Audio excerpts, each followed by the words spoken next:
Hello, hello, hello. Before the sun goes down and I lose my train of thought, I need to add two important points to the series about hallucinogenic substances. So, two other videos are going to be uploaded to Nikki Loves Dogs because they're on my tablet. And we just came back from the other house. I took a shower and I want to quickly make a video about this because this is very, very important. Professor Dr. Hinderk Emrich, Professor at Medizinische Hochschule Hannover, Germany, had been studying people who had come into the psychiatric ward who had overdosed on hallucinogenic substances. And he studied them very, very carefully and with a very open mind for quite, an old man. I think he died, so he was very old also the last time I saw him. So I don't know, he would be probably 100 now, so I think a very, very important man. And what he discovered is that when people take hallucinogenic substances, that they actually tap into another dimension. They actually see things that are actually there, but that are not accessible to us during a regular conscious awareness of everyday consciousness. So, and the way he found out about this, I think is through fMRIs, is through functional magnetic resonance imaging technology, because they can ask people questions while they're being monitored, while the brain activity is being monitored. The neuronal activity and the blood flow activity in the brain. So they can really see which regions in the brain are designated for a certain type of tasks. And he found out this is absolutely a breakthrough. This is a hair-raising breakthrough. Actually, in the field, this goes into the field of parapsychology, but it's neuroscience, of course, and that makes it so incredibly interesting, because there is a formation in the brain that they called the discrimination ribbon. This is not about political discrimination or social discrimination. They call it the discrimination ribbon because it is a filter, and this is a brain formation that has developed in the great apes. Obviously, I believe the other primates have that too, to some degree, but particularly probably more developed, might be more developed in humans. I don't know exactly, but it could be more developed in humans in order to make people function better in their daily lives. I talked about this yesterday on the tablet at the other house. Talked about the importance of functioning on a daily basis, and we could not function if our brains were so wide open to all the other dimensions at all times. We would see other things, we would see other entities, we would see energetic borders, and we would be so confused about this melange of different formations that we actually perceive, that we might actually run against the wall or against the window, or we would stop in the middle of the room thinking there is a border or something. So, or we could not function. We would be just overwhelmed. The brain would be overwhelmed with all these things that are actually happening. They're actually there, okay? Energetic things that are actually there at all times. You know, when I look at this monitor, for example, I see there's, because the sun is going down, there's a flickering movement now in the digits. So that's when it gets into this twilight, literally into the twilight zone of the sun going down, and the light in the room dimming down, and then the camera trying to still determine the shape, and then it has this where you can see energetic waves going through the room with these flickering particles of the digital imaging, you know.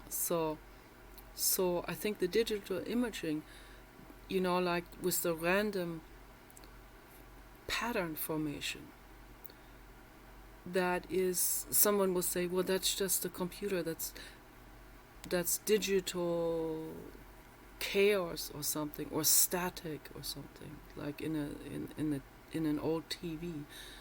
But it's through these kind of digits, these random pattern formations, that the other dimensions actually show themselves. And I've seen this. I've seen this in photos. I've seen this in videos. Entire spaceships come visiting me, okay, in photos. People will dismiss that as some kind of light optics or something. But because of sun rays coming in from the side into the camera lens. But it's through these kind of things. It's through these light optical snapshots that the other dimensions are actually showing themselves. They see this as their opportunity to show themselves. People will dismiss that as just, you know, something totally like a conspiracy or alien spaceships or something. But that's what I believe, or at least I speculate on it. It feels real to me, at least. And my brain is much more wide open than most people's brains. That's also why I'm an artist. I think in pictures. I think in 3D. I think in colors. I dream in all of this as well. And I can, with my mind, I can go into a self-created architectural structure, like a 3D model. I can do this in my brain. So that's quite interesting also. So I have a very vivid imagination. And because of that would be way too risky for me to ever get into hallucinogenic substances like the ones that the standard that other people are taking, because that would tear me even more open, and it would bring up my childhood trauma and all of this, and I would not be able to deal with it. And I can't close up anymore, so it would not close itself up. It would flood me, permanent flooding, you know. So I have to be very careful about this. My brain is already like constantly like 24 hours on shrooms. That's how my brain is, you know, naturally. And I can't close up, and when I go among people, I am absolutely overwhelmed with the energies of people, because I'm so highly perceptive. I see all of this, you know, what's going on, what they're thinking, what they're feeling, particularly thinking in terms of their emotions, not like verbatim thoughts or something, but what they're feeling, thinking, their motives, their agendas. So thus, this also helps me. That saves my life. That has saved my life many times already. So I've saved a Japanese girl, for example, because of my psychic abilities. I saved her life. That's for another video. But what Dr. Hinderk Emrich found out is that we have this discrimination ribbon. This is a screen, it is a filter that filters out stuff that we perceive. We perceive all of the energetic things too. Sometimes they go into our unconsciousness. They dock onto our unconsciousness. So that's why a lot of people are psychic, or that's why someone, for example, in an emergency situation, can be more psychic than in their daily lives. Also because I talked about this before, when we're in a state of shock, we create DMT in our system. So, and DMT is a hallucinogenic substance, which then is probably, that's another evolutionary characteristic. Because in an emergency situation, we might need this to develop DMT in order to have the ability to perceive a telepathic message from the other side of the valley, from the other side of the mountain range. So in order to, and there are many stories about this, many stories where this actually happened, where people were able to have clairvoyant abilities because of this emergency situation that they were in. So they needed it in order to save their own lives. So, and that has become not a dominant characteristic, but it has become a recessive genetic trait in evolution that has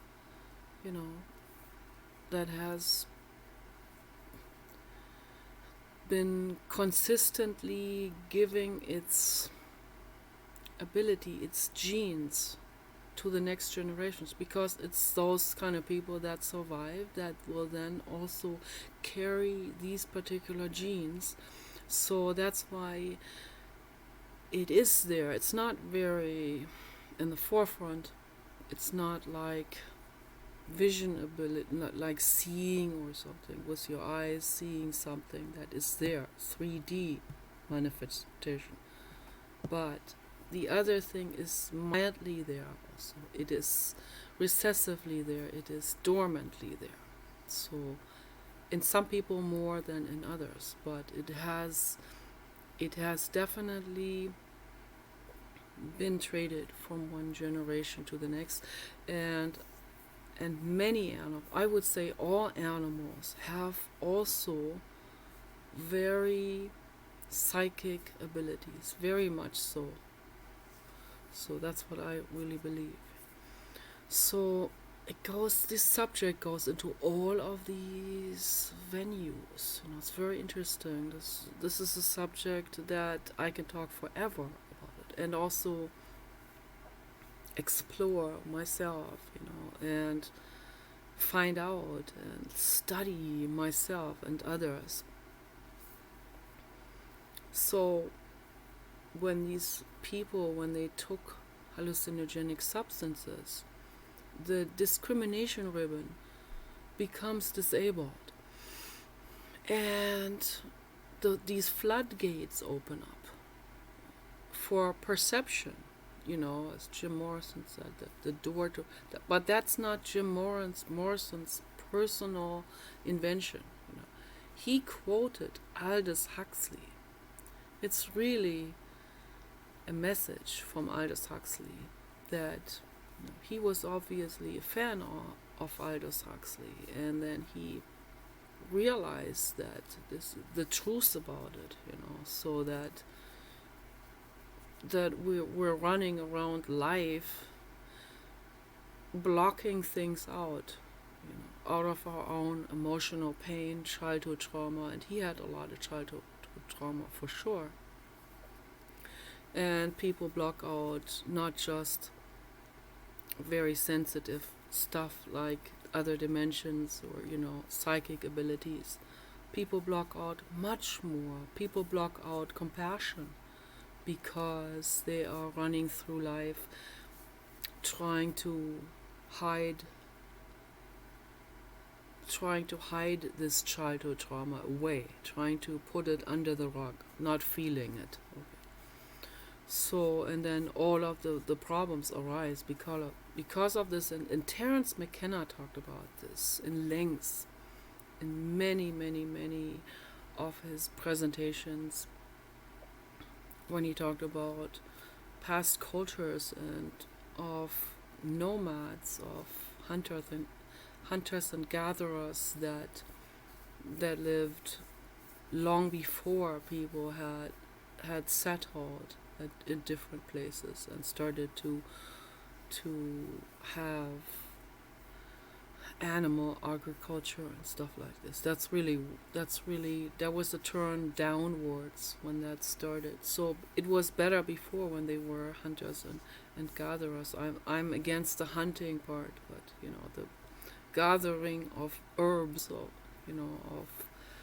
medicinal plants and stuff like this, and those people, they were very knowledgeable about this vastness of hallucinogenic and teacher plants that are out there, and they were much more in tune with all of this, and they used that also to enhance this ability that they already naturally have, so enhance this ability, and that probably might have helped them even more to make it through harsh winters or droughts, or had to be more creative and more open for life-saving solutions or something like this. So those are very this is all, I think,